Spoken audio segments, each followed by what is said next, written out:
Teología propia, clase 7, parte 4. La Trinidad de Dios. Así dice Jehová, Rey de Israel, y su Redentor, Jehová de los ejércitos. Yo soy el primero y yo soy el postrero, y fuera de mí no hay Dios. Dice Isaías 44:6. En esta charla quiero comenzar con el tema de la Trinidad de Dios, el hecho de que Dios es uno y es tres, que vamos a continuar en nuestra próxima clase con todo lo que implica para nosotros. Pero quisiera a través de esta primera parte señalar los principales pasajes bíblicos que nos dan el sustrato, la base para construir esta doctrina o enseñanza acerca de la Trinidad.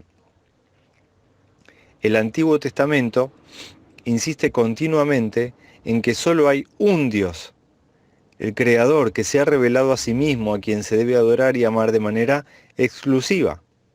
Oye Israel, dice Deuteronomio 6, el Señor nuestro Dios, el Señor es uno, y amarás al Señor tu Dios con todo tu corazón y con toda tu alma y con todas tus fuerzas. El Nuevo Testamento está de acuerdo. 1 Timoteo 2, porque hay un solo Dios y un solo mediador entre Dios y los hombres, que es Jesucristo hombre. No obstante, habla del Padre, el Hijo y el Espíritu Santo como tres agentes personales que obran juntos como un equipo para producir la salvación. Efesios 1 dice, también ustedes, luego de haber oído la palabra de verdad, que es el Evangelio que los lleva a la salvación, y luego de haber creído en él, fueron sellados con el Espíritu Santo de la promesa, que es la garantía de nuestra herencia, hasta la redención de la posesión adquirida, para alabanza de su gloria.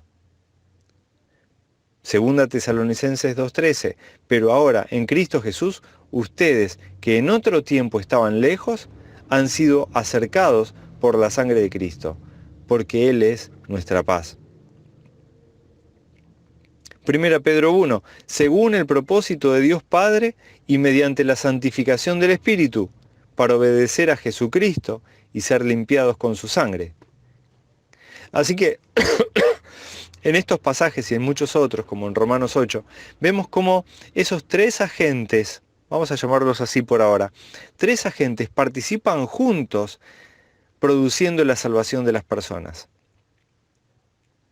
La forma histórica en que hemos expresado la Trinidad, que es una palabra derivada del latín trinitas, que significa la cualidad de ser tres, trata de circunscribir, de salvaguardar este misterio. No trata de explicarlo, porque eso está fuera de nuestro alcance. Pero la Trinidad nos hace enfrentarnos con un pensamiento que tal vez sea el más difícil de todos los que le hemos pedido jamás a una mente humana. Ahora, no es fácil, pero es cierto. No tenemos la opción de escaparnos por el camino más fácil, porque el camino más fácil es el camino falso.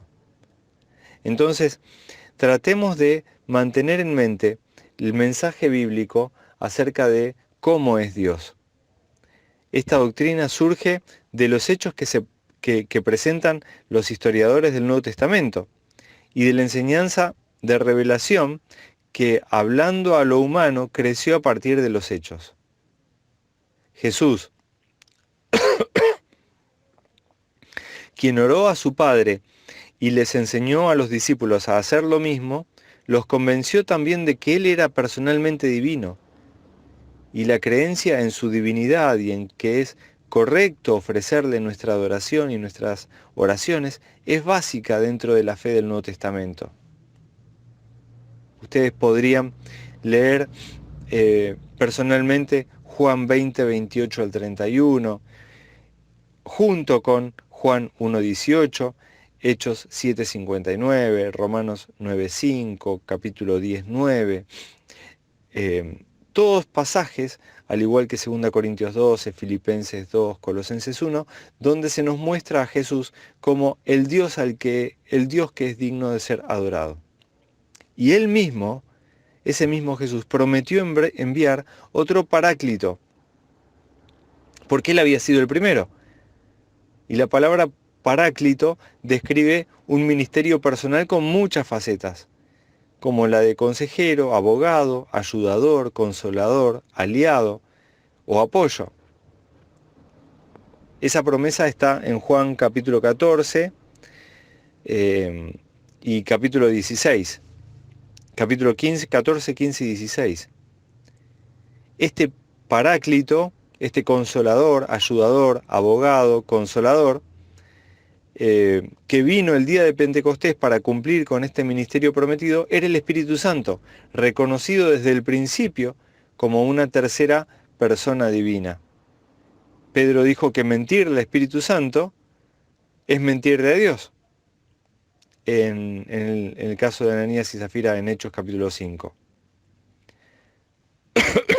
Así fue como Cristo ordenó que se bautizara en el nombre, y noten que el nombre está en singular, porque es un Dios, un nombre, en el nombre del Padre y del Hijo y del Espíritu Santo. Las tres personas que son el único Dios verdadero al que se consagran los cristianos. Así es como encontramos a las tres personas en el relato sobre el bautismo del propio Jesús. El Padre reconoce al Hijo y el Espíritu manifiesta su presencia en la vida y el ministerio del Hijo. Así es como leemos la bendición trinitaria de 2 Corintios 13:14.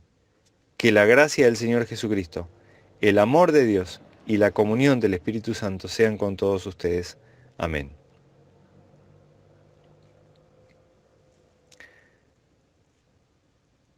Estos son algunos de los ejemplos más destacados con respecto al énfasis trinitario del Nuevo Testamento. Aunque no aparezca en el texto del Nuevo Testamento, el lenguaje que usamos acerca de la Trinidad,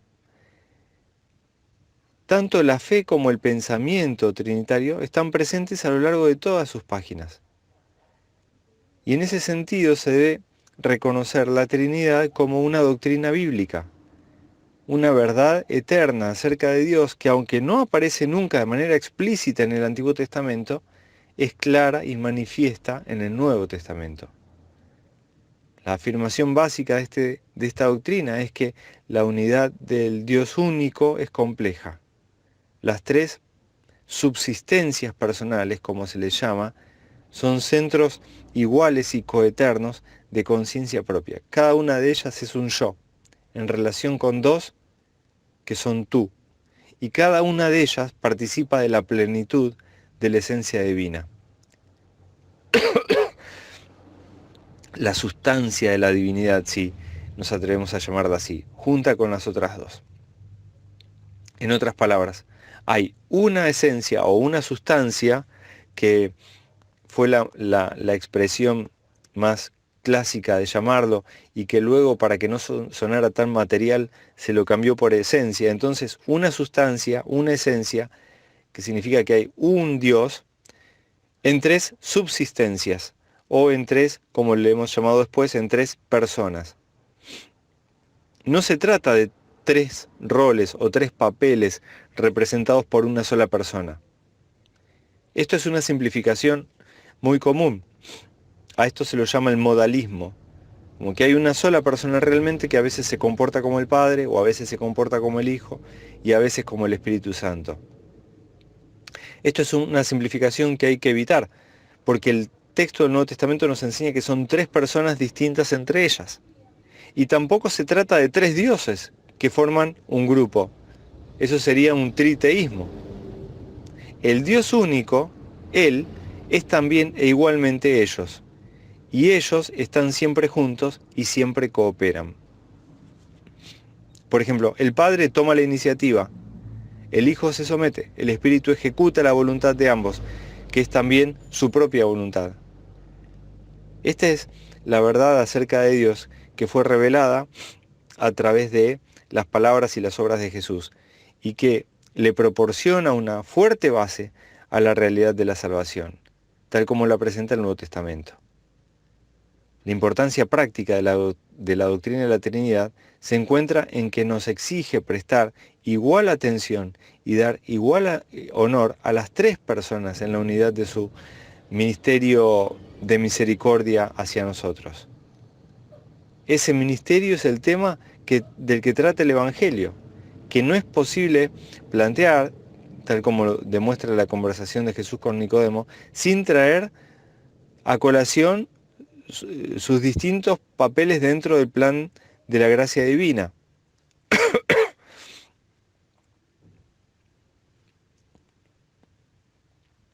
Según